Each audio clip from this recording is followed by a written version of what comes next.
नमस्कार भाइयों, कैसे हैं आप लोग। उम्मीद करता हूँ अच्छे ही होंगे। जैसा कि आप सभी भाई जानते हैं, हमारा 100 डेज ब्रह्मचर्य चैलेंज चल रहा है और आज 18 डे कंप्लीट हो चुके हैं और बहुत सारे भाई जुड़े हुए हैं। तो आज का वीडियो महत्वपूर्ण है। एक बहुत ही बढ़िया उदाहरण आपके लिए लेकर आया हूँ। आपने थंबनेल पर सब देख लिया होगा, समझ लिया होगा कि मैं क्या बताने वाला हूँ, लेकिन थोड़ा स्पष्ट करता हूँ कि मैं आपको क्या बता रहा हूँ, ठीक है, और किस और इशारा कर रहा हूँ, थोड़ा ध्यान से समझना। आप जानते हैं अंकित भाई को, ज़्यादा इंट्रोडक्शन की ज़रूरत नहीं है, सभी जानते हैं। अब अंकित भाई की सफलता का राज क्या है, ये जानना बेहद ज़रूरी है। मैं आपको एक सीधा सा जो एक उदाहरण देता हूँ, आपको सीधे तरीके से बात समझ में आ जाएगी कि मैं आपसे क्या कहना चाहता हूँ। देखिए, अंकित भाई अभी जब ज़्यादा प्रचलित कब हुए, जब 75 हार्ड चैलेंज का उन्होंने जो शॉर्ट वीडियो वो बनाते हैं उसमें उन्होंने पूरा किया और डबल बार पूरा किया, ठीक है। तो इससे ही वो ज़्यादा प्रचलित हुए। इसमें बहुत से भाइयों ने कहा कि 75 हार्ड चैलेंज जो इन्हें ये लिया था, इसी बीच में ये मतलब क्या इसी बीच में इनके अंदर इंप्रूवमेंट आई। तो देखो, ऐसा नहीं है। 75 हार्ड चैलेंज से पहले ही अंकित भाई का अभ्यास है अपने ऊपर काम करने का। वो शुरू से ही एक्सरसाइज करते आए हैं, ठीक है। उनका जो है 14-15 साल की एज से ही उन्होंने वर्कआउट करना शुरू कर दिया था। उन्होंने अपना एक लक्ष्य बना लिया था। मेरी बात को ध्यान से समझने की कोशिश करना। अगर इस बात को समझ गए, समझ जाओ, बस तुम्हारा रास्ता क्लियर हो जाएगा। अंकित भाई ने जो है 13-14 साल की उम्र से ही एक लाइन क्लियर कर ली थी कि मुझे करना क्या है।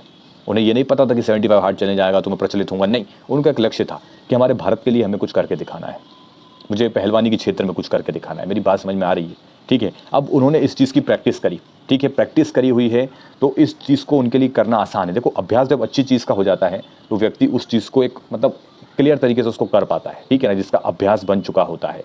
ठीक है मेरे भाई, अब समझो। अब मैं छोटी सी क्लिप आपको दिखा रहा हूँ ब्रह्मचर्य के ऊपर, इसको देखिए। आप ब्रह्मचार्य को भी फॉलो कर लो। हाँ। ओके, उससे भी फ़ायदे मिले 75 हार्ड में। उसते मेंटली स्टेबलाइज क्या हुआ है?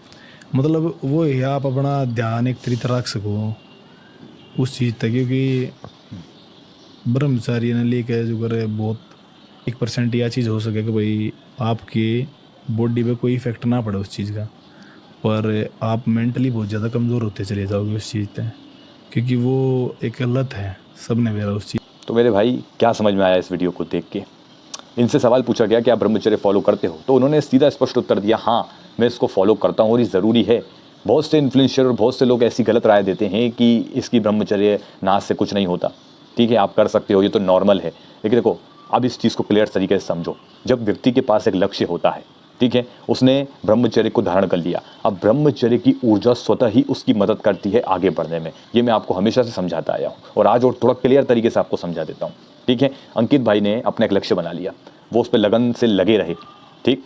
अब साथ ही साथ वो ब्रह्मचर्य का पालन भी कर रहे हैं, क्योंकि उनके पास एक लक्ष्य है। तो ब्रह्मचर्य के जो वो पालन कर रहे हैं, उसके साथ वो ऊर्जा भी उनकी मदद करती है, उन्हें वो पावर देती है। जैसा कि अंकित भाई ने कहा, आपको मेंटली स्ट्रांग बनाता है ब्रह्मचर्य।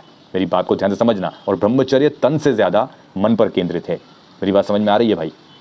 तो मेंटली स्ट्रांग बनाता है, ठीक है। अब साथ ही साथ जो है तुम्हारा, जैसे उन्होंने बताया कि भाई शरीर पे दुष्प्रभाव हो या ना हो, लेकिन दिमागी तौर पे आप पूरी तरह डैमेज हो जाते हो। लेकिन हम तो ये जानते हैं कि शरीर पे भी इसका बहुत सारा नुकसान है। लेकिन सीधा स्पष्ट रूप से समझो कि एक लक्ष्य आपके पास होना ज़रूरी है, तो ब्रह्मचर्य स्वतः ही पालन होगा। और साथ ही साथ वो ऊर्जा, ब्रह्मचर्य की जो ऊर्जा है ना, जो आप खुद महसूस करते हो, वो स्वतः ही आपकी मदद करेगी आपको आगे बढ़ने में, उस लक्ष्य को पाने में। मेरी बात समझ में आ रही है भाई। अगर इस क्लियर बात को आप समझ गए ना, बस एक यही रहस्य है अंकित भाई के आगे बढ़ने का।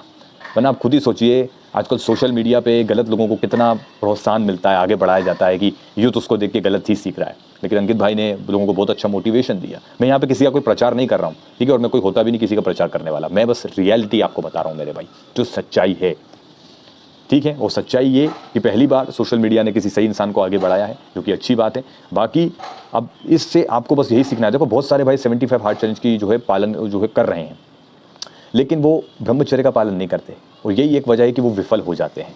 ब्रह्मचर्य का पालन बेहद ज़रूरी है, तभी 75 हार्ड चैलेंज भी पूरा होगा। मेरी बात समझ में आ रही है। जो भी मेरे भाई 75 हार्ड करते रहते हो ना, मेरे भाई, ब्रह्मचर्य भी उसमें इतना ही ज़रूरी है जिसने 75 हार्ड चैलेंज को जो ऊंचाइयों पे पहुंचाया अंकित भाई ने। विदेशों से आया था ये 75 हार्ड, विदेशी नहीं कर पाया, लेकिन अंकित भाई ने करके दिखाया। तो इससे क्या समझ में आ रहा है, ब्रह्मचर्य ज़रूरी है। ब्रह्मचर्य की ऊर्जा आपको पूरी मदद करेगी मेरे भाई, ठीक है। तो एक लक्ष्य बनाइए और पूरी मेहनत कीजिए और ब्रह्मचर्य का पालन कीजिए। धीरे धीरे आप मेंटली स्ट्रांग बनोगे। हमारा दिमाग का कंप्यूटर मजबूत होना बेहद ज़रूरी है, ठीक है ना। बाकी मेरे भाइयों, हमारा 100 डेज ब्रह्मचर्य चैलेंज चल रहा है। अगर आपने ब्रह्मचर्य का पालन कर लिया तो 75 हार्ड चैलेंज भी उसी में आ गया, क्योंकि ब्रह्मचर्य का पालन करना भी इतना आसान नहीं है। मेरी बात समझ में आ रही है मेरे भाई। क्या 75 हार्ड भी उसी में आ गया आपके 100 डेज चैलेंज में, क्योंकि ब्रह्मचर्य भी तपस्या है, कोई ऐसी वैसा मत समझना। 75 हार्ड भी उसी में मिल जाएगा। इस 100 डेज चैलेंज को पूरा कर लो मेरे भाई। बाकी आपको पता है, मैंने सारी बातें आपको बता रखी हैं। मुझे पूरा विश्वास है हमारे बहुत सारे भाई आगे बढ़ रहे हैं। ठीक है, तो चलिए फिर मिलते हैं अगले वीडियो में। धन्यवाद। ब्रह्मचर्य परम बलम।